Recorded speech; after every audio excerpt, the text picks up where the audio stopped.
have money, can you love her back? Actually, I will take the relationship first. If a lady loves you because of money, will you be able to love her back?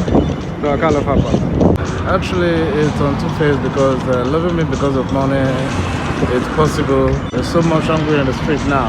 It's true. So, loving you because of money, she's actually looking for where to put her head and all that, and be comfortable with her living and all that, you know.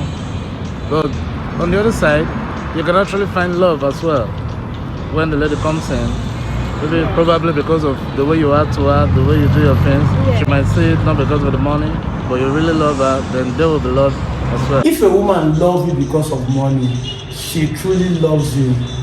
The problem today is that so many of us don't understand that love has a condition. There is what they call sinful acts and also criminal acts. Things can be sinful and at the same time not a crime. Let me give you an example. If you fornicate with a woman, you have committed a sin, but it's not a crime. No police will arrest you. If you rape a woman, you have committed a sin, at the same time a crime. Police will arrest you and God will not be happy with you. She has not committed a crime. She has not committed a sin. If she loves you because of money, she has not done anything wrong. The same thing with a man. You love a woman because she's beautiful.